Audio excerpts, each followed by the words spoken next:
Hi, I'm Josh Schlossberg with the Green Root Podcast.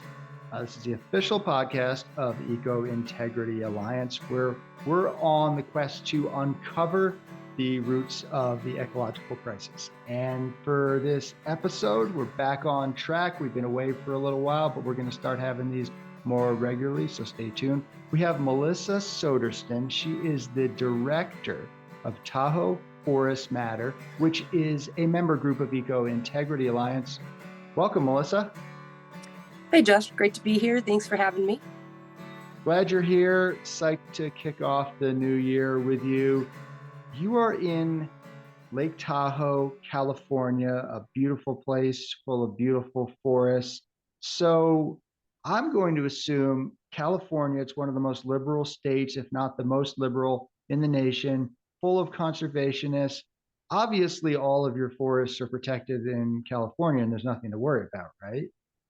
Well, that's what one would assume, but unfortunately, the opposite is the truth here. It is just like everywhere else. And in fact, it's probably worse than most other places because we can use the umbrella of, this is California and we're very eco minded here. So obviously, what we're doing is what's best for the environment. But what we see is just a lot of destruction, a lot of deforestation, a lot of disregard for best ecological practices, and even the plans that they've come up with around here are just being ignored. So it's really kind of sad. So that is not really a surprise. Obviously, I was pretending, but yeah, I've spent a lot of time in Northern California. I have family out there. I love the forests out there. They're dense and gorgeous as they're supposed to be when they're left the heck alone. So a lot of this wildfire fuel reduction, with quotes, wildfire risk reduction, some of what they're calling now emergency action logging, emergency. This is all quotes. Everything is in scare quotes here. Yeah, That seems to be some of the biggest push that's happening right now in the state, right? absolutely. And it's understandable that people are afraid of the fires around here. We've had quite a few destructive ones, the largest in history. We've had Paradise was flattened, and we had the Caldor fire. We lost Grizzly Flats, and there's been numerous others. Unfortunately, what they're doing is out in the forest and not anywhere close to home, which is what we know is going to help our save our town. That's correct. Right. So all of the science, and there's not even any debate on this. You can really talk to timber industry people who really know anything, anyone from the agencies and environmentalists. We all actually agree that the thing that works for sure is maintaining that quote defensible space, home hardening. And studies are showing that's 15 to 60 feet, at most 100 feet. That tends to even be excessive. So you take care of things like have non-flammable roofs, you screen the vents to avoid sparks and embers from coming in, move certain things from around the house. If you want to do some tree tending right around the home, move wood piles away. All that stuff is proven to be extremely effective. But instead, like you said, they're focusing on the forest. So sometimes it's just, half a mile, but we're seeing situations that are 15, 20 miles, even into into the wildlands. So yeah, so what have you seen around Lake Tahoe area, for instance, or what's the proposals there? Well, especially after the Caldor fire, we've had quite a lot of salvage logging, and they're really what it is a clear cut. They're not leaving anything at all to seed the trees, to shelter seedlings, nothing.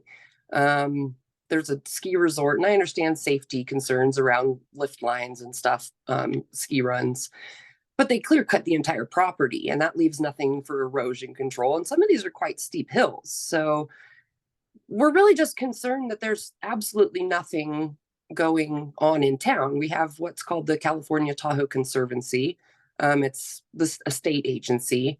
They own parcels interspersed within our homes, just to keep open space lots. And they're just the same quarter-acre lots as our homes are on.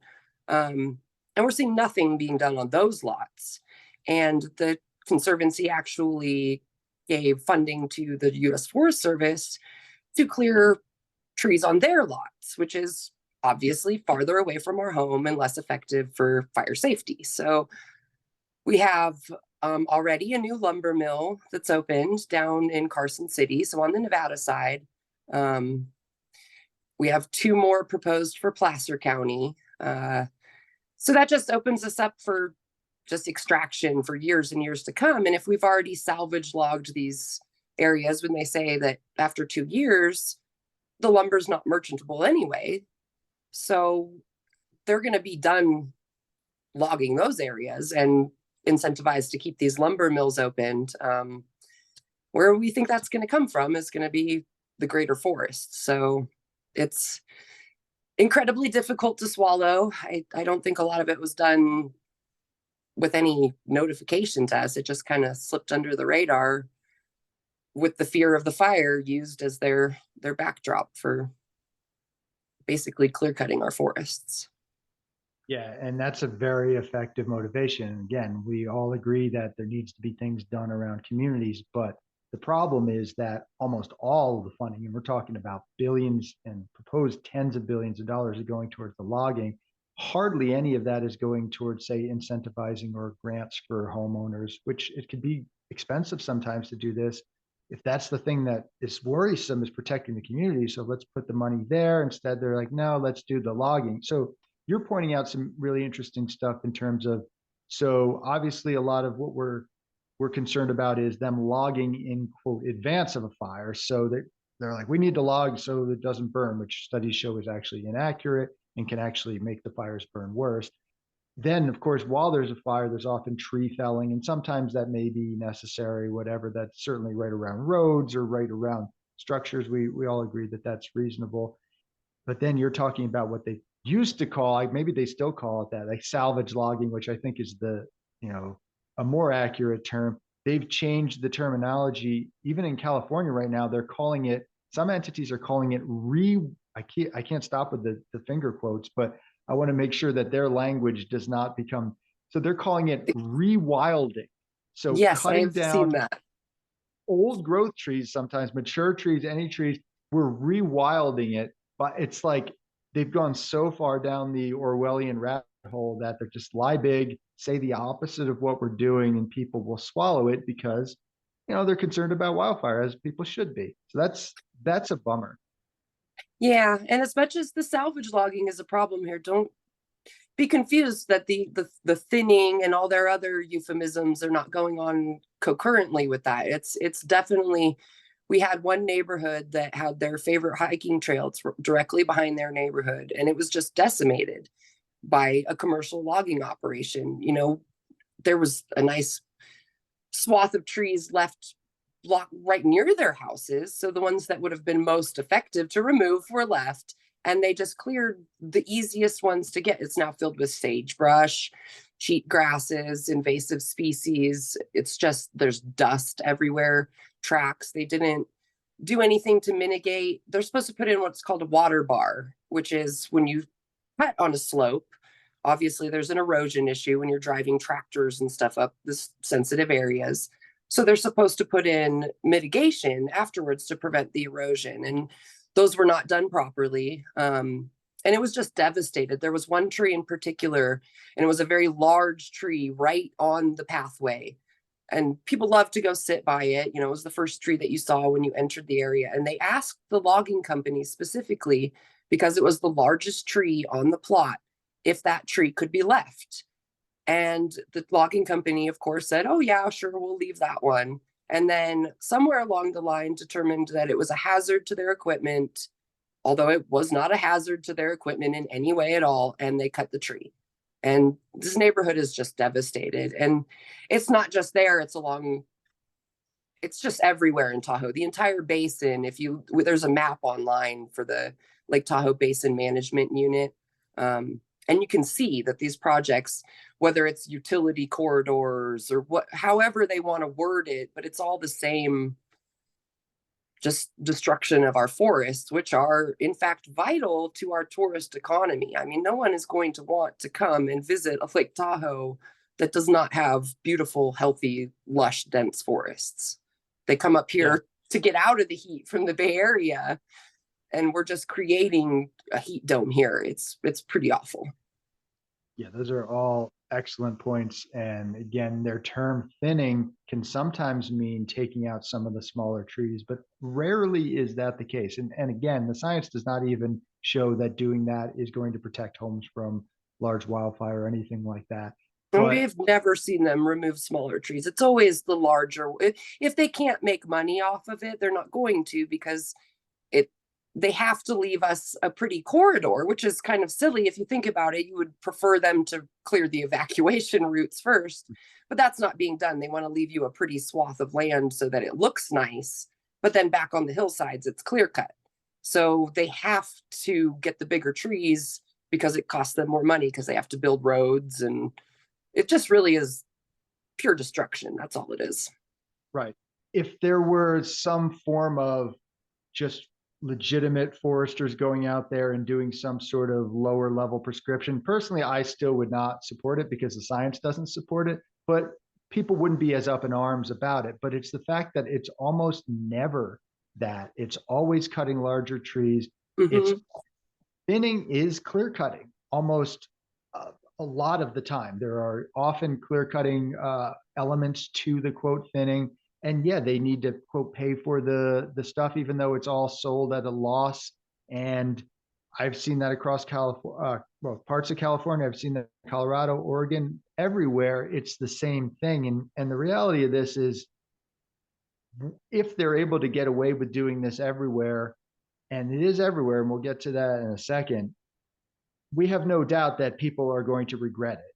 But the toughest thing is showing it to people now in advance of when they do this everywhere. And that's kind of what we're up against. And I think the Tahoe area is an area that deserves protection on its own. I worked with the anti-biomass incineration campaign years ago through Energy Justice Network, and we helped some of those folks organize against a biomass facility on the shores or near the shores of Yeah, we have the lake. multiple biomass proposed again here, so that'll be, and that's how I feel, is that if these things can happen in somewhere, that it's kind of shocking that Lake Tahoe is not a national park, to be honest. I mean, that should have happened a long time ago. But if these projects can happen in somewhere that we all feel is somewhere worth protecting, like Lake Tahoe, and even Yosemite is experiencing logging for the first time ever in their backcountry. If these places are no longer protected from commercial logging, then nowhere is safe, obviously.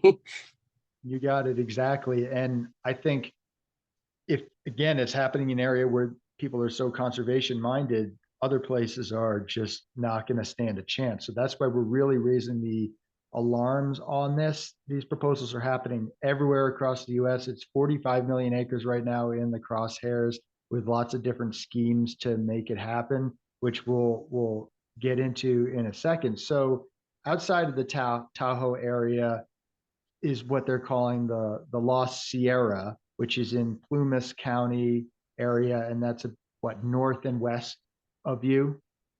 Yeah, it's about 2 hours north of Truckee. So if you're familiar, that's on the north shore of Lake Tahoe. So about 2 hours north of us. So that's how far from the Pacific coast then, Oh gosh, roughly? it's, A I couple mean, it's hours. quite a few hours. Yeah, probably Okay. 5, 6 hours. It's So up it's in the east, mountains. north, central, eastern California, basically. Yeah. Okay.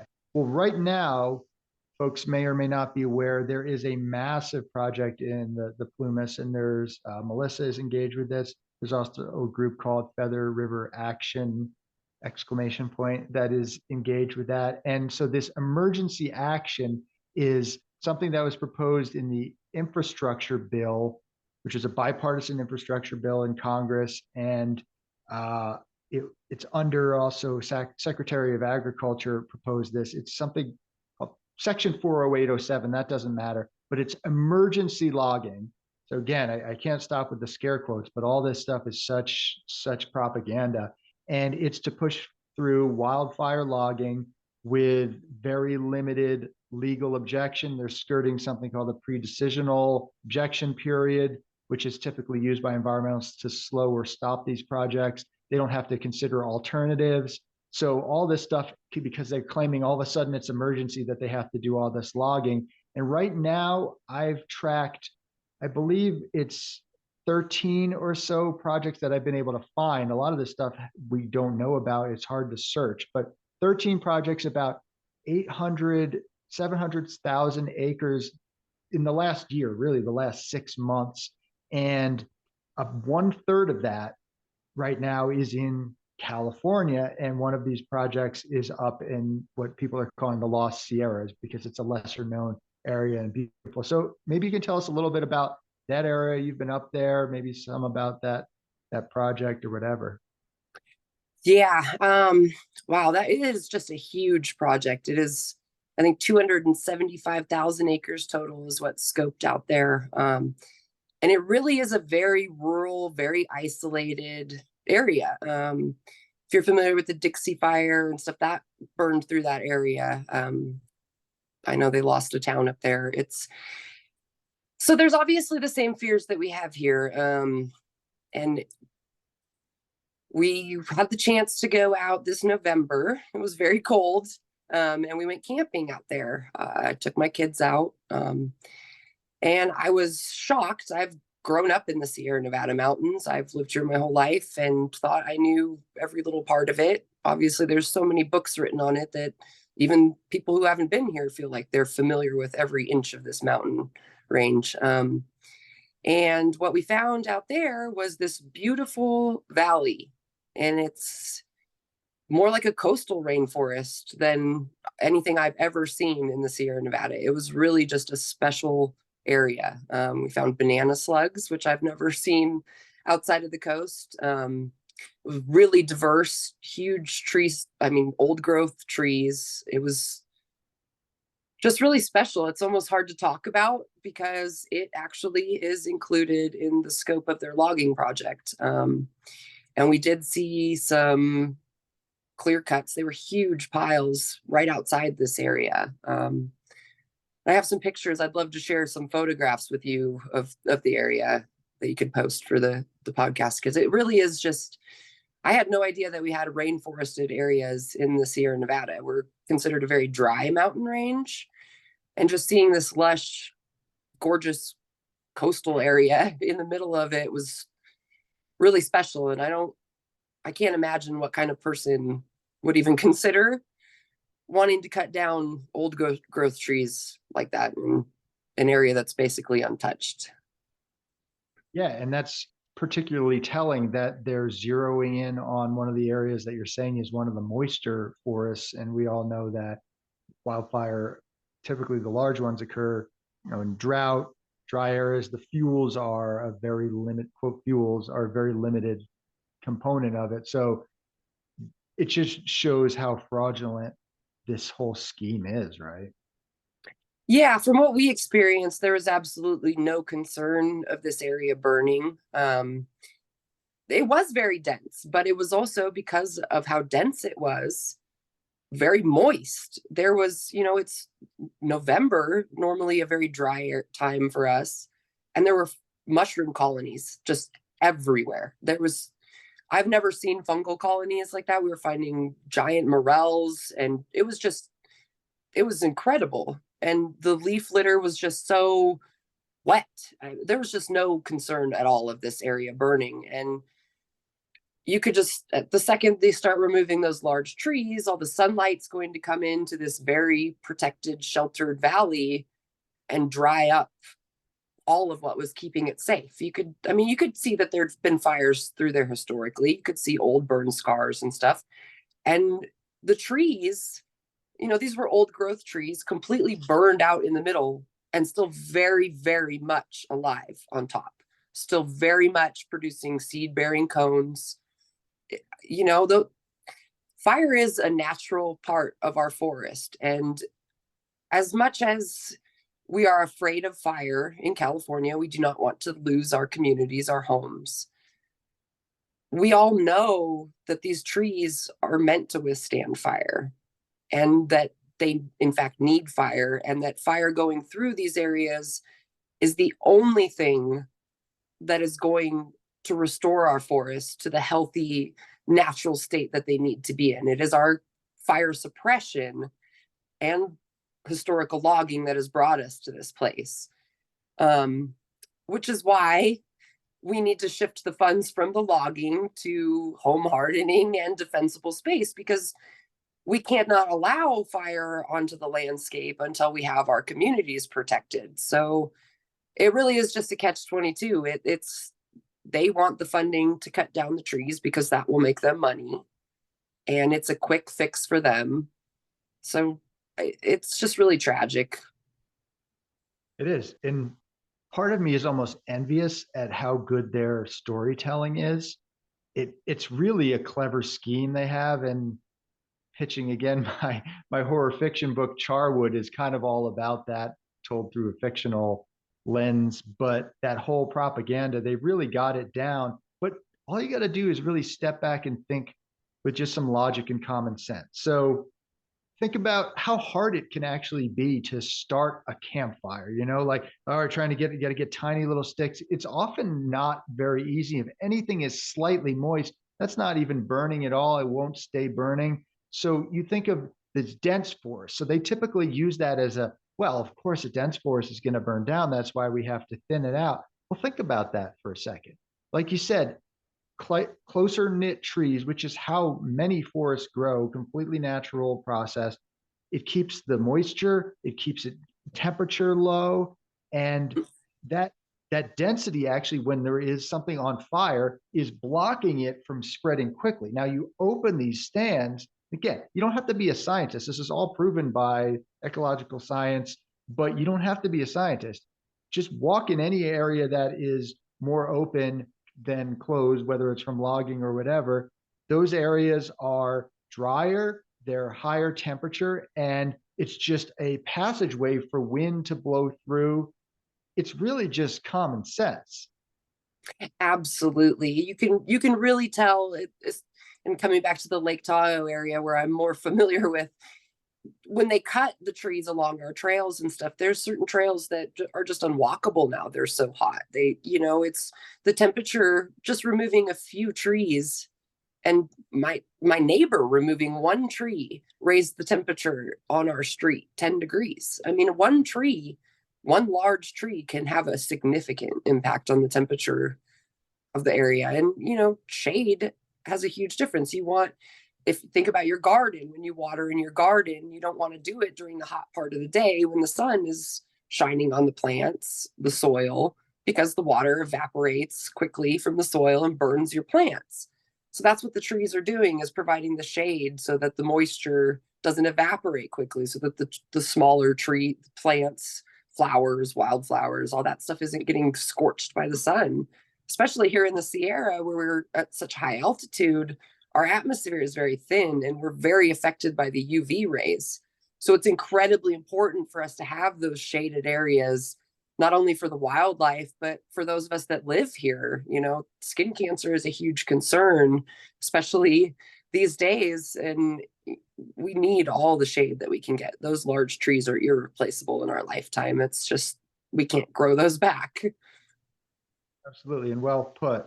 So right now, we're tentatively announcing a thing that is very likely to happen, but no specific details, and it's not official. But in the late spring, there will likely be an action camp of a sort. So everything, of course, completely legal. There will be likely spots for people to camp on some private land, and some things like food and other things taken care of. Again, this is just tentative right now. We just want to start mentioning this, and some details will likely come out more in the future. But if you are somebody who cares about forests, climate, biodiversity, and protecting communities, you might want to get your butt up to the Lost Sierras sometime this late spring. And is there anything more we can say about that, or is that plenty in terms of thinking about the Yeah, near I'm not future? sure exactly. I'm fairly certain that we're going to have something going on. We're just waiting to see what the weather is going to look like. Our winter is obviously starting a little bit later this year with the El Nino and stuff. It's been very warm. So we did our first camp this November, and it was smaller, just kind of get to know the main players in the whole thing. Take a few community members out and go tour the rainforested area and show them what's going on, some of the logging that's surrounding that area, talk about what they have planned for there. And that went really well. It was just a really excellent group of people. So we're really excited about doing something this spring. There's definitely, there should be room for some people, and then there's tons of places to camp, and it really is just a gorgeous area. Even if you're not interested in participating with our action, I really suggest that you take the time to go up and see this area while it's still there, because if the Forest Service has their way, it will be gone before too long. And it just really is a very incredible, very special area. So we hope to get quite a few people out there this spring to show our support for saving this really incredible area. Yeah, so stay tuned to Green Root Podcast and Eco Integrity Alliance. We'll definitely be letting folks know about that. Again, completely legal, all of that stuff, but we need people out on the land. And why this is important, again, local is extremely important. Everyone does need to protect their backyard, but this is a poster child for what's going on across the West. It's one of these emergency action logging projects that we're seeing prop up everywhere. And we kind of want to put a face on this. And because some of the folks who live adjacent to this are very concerned about it, we think this is a great opportunity for people. It's also happening across California. This is not the only place, but this is where we're thinking would be a really great place to get people to come. But there's a place down in the Los Padres National Forest. They're doing a lot of the wildfire logging. They're doing it around the sequoias. They're rarely cutting down the large sequoias, but they're doing a bunch of unnecessary, ridiculous thinning, tearing up the soil, bringing in all these roads, everything like that. Still cutting redwoods.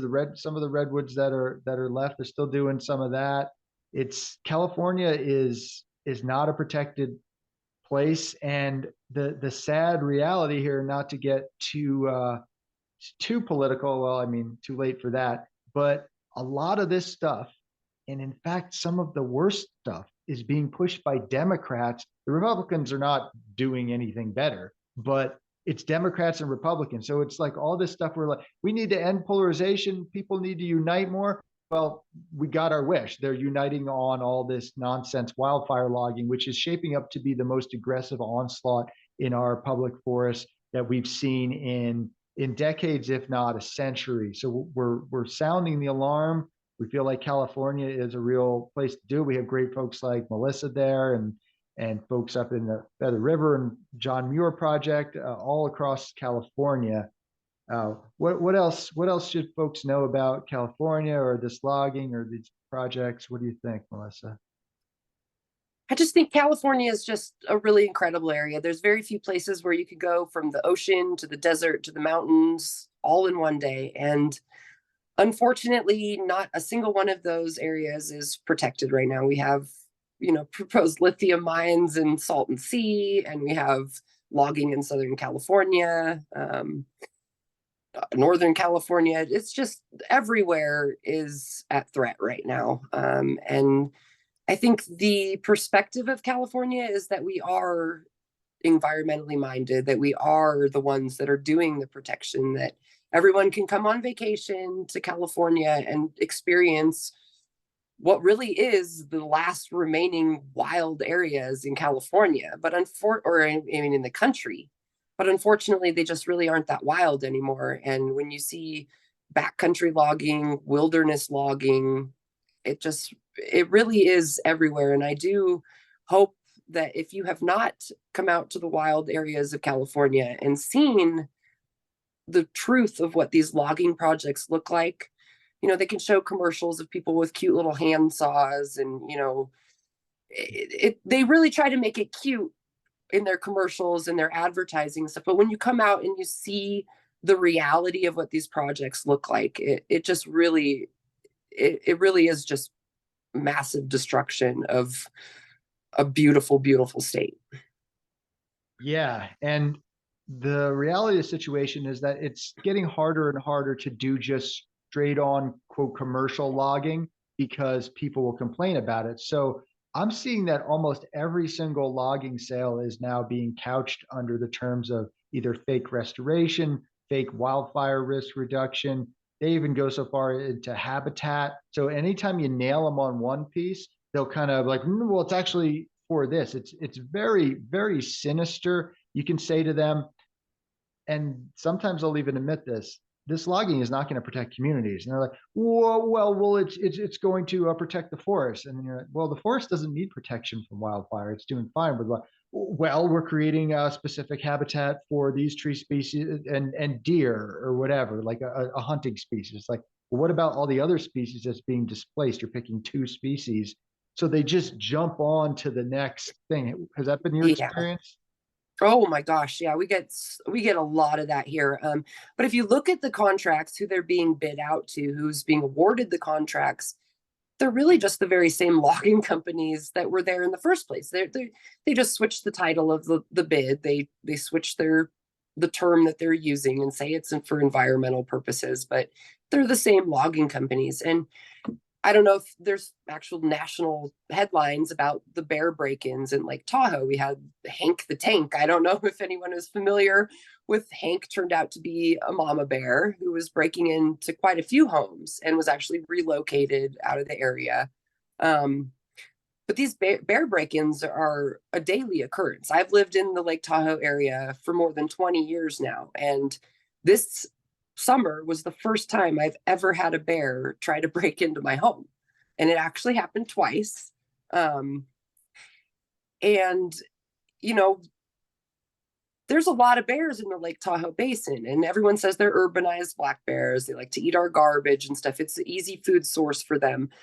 But for those of us that have lived here for 20 years, there didn't used to be a lot of black bears in town. It was very rare to see a black bear, and a bear breaking into your home was almost unheard of. And now bears know that we have refrigerators, they know that we have garbage, and they're very comfortable breaking into our homes, opening our refrigerator and grabbing a snack. But what we've noticed is that the more logging that they do, the more bear break-ins occur because there's no habitat left out there for them. And what habitat is there is so noisy, so full of heavy equipment, constant, let alone the hikers that are out there bringing in tractors, and they used helicopters for most of the summer um, to pull trees out of the forest because some of these slopes are so steep that they want to log on that they can't remove the trees safely without using a helicopter.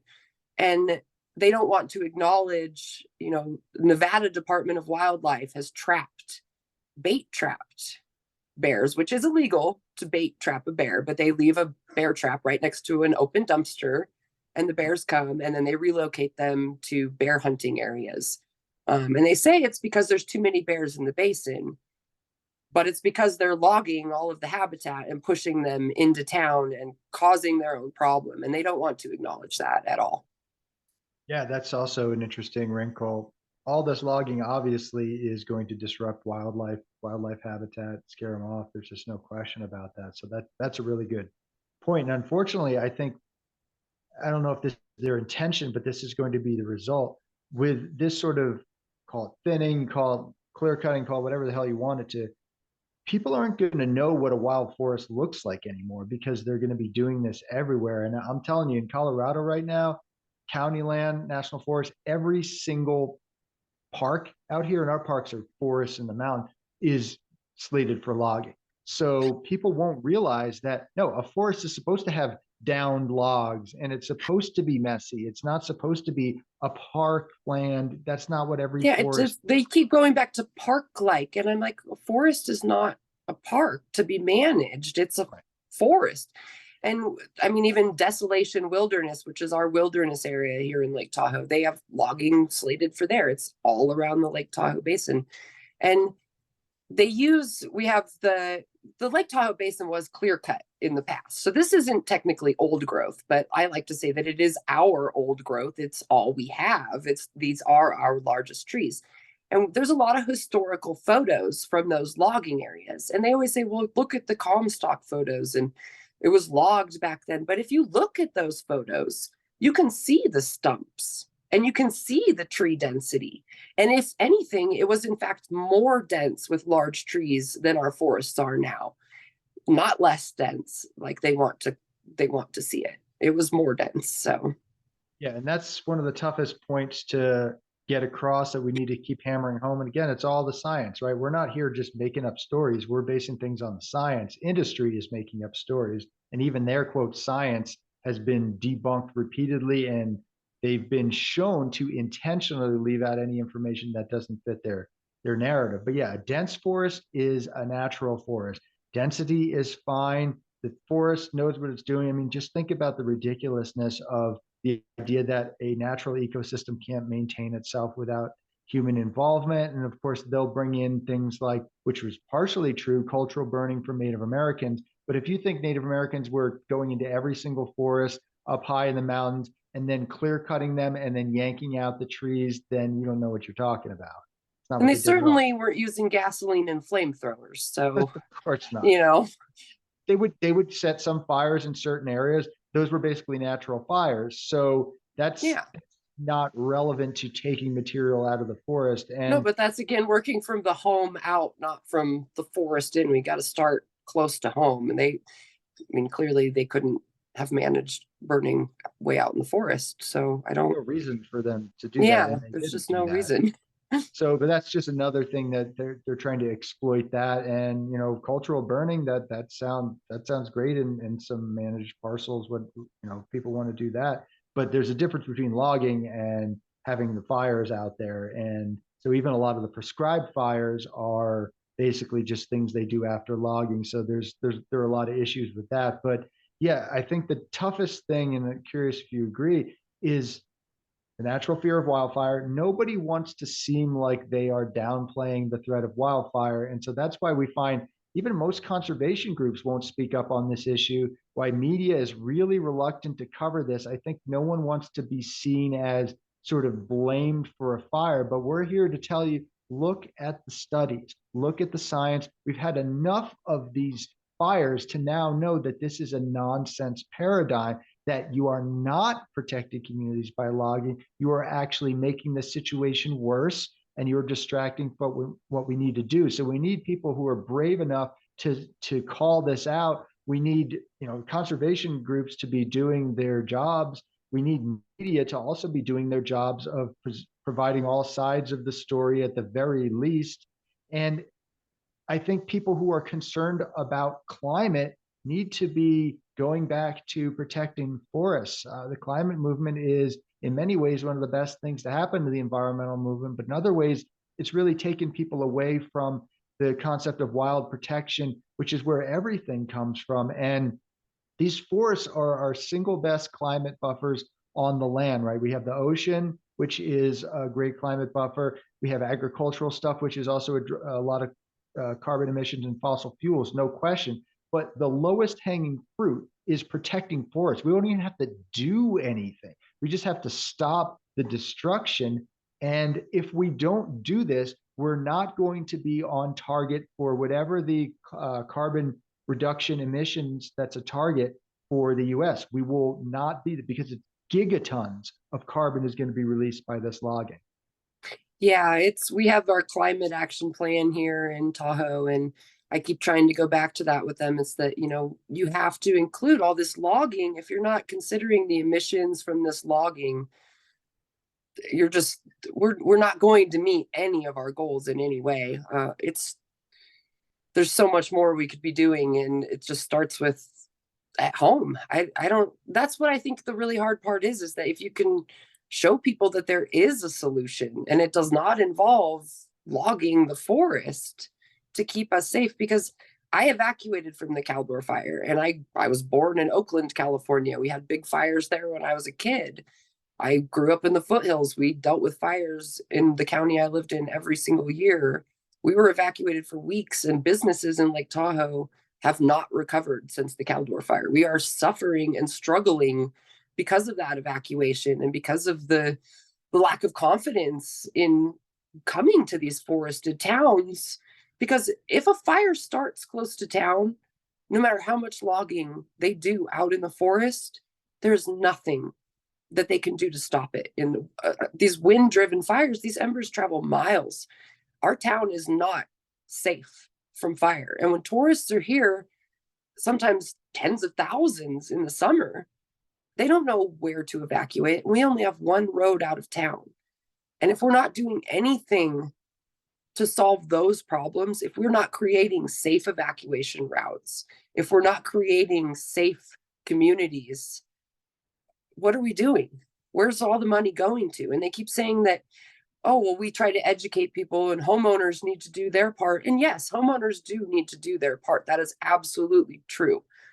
But unfortunately, when you look at our most fire prone communities in California, are also generally our most low income areas. They cannot afford to do the work. I mean, when I need to remove a tree from my backyard, I have to have a crane to do it, to lift it up over my home. And that costs a lot of money, sometimes thousands and thousands of dollars. People can't afford that. And elderly people cannot get out there and clear brush from their land. They can't. We need the funding to be shifted to where it's going to keep us safe, and not keep thinking that logging our forest is a quick fix and we can just keep going about our business. Very well put from somebody who's living out there. You're not in some city just making some proclamations far away. This is your life and your property and your forest. You know what you're talking about. And yeah, if it can happen in a place like California, full of beautiful forests, full of conservation minded people, full of liberal governance, it's going to happen everywhere. So we need to stop it. We need to stop it at the ground zero, which right now seems to be California. Well, I mean, California has definitely got a lot of it, but it is everywhere, especially across the West. They just kind of took this, and, you even look at places that really aren't necessarily a really big fire threat, but might be an easy place to log. They're getting hit before our more fire prone communities in California. So it just really seems to me to be a money grab. It just doesn't seem to be making any sense the way that they're doing it. If they really wanted to keep us safe from fires, you would think that they would be doing it where it would be most effective. And that's absolutely not what's going on. Agree with you there for sure. Well, so how can folks learn more about Tahoe Forests Matter? We do have a website. It's tahoeforestmatter.wordpress.com. Also on Facebook, Instagram. I personally am on Twitter at Lake Tahoe Vibes. Just always happy to connect with people.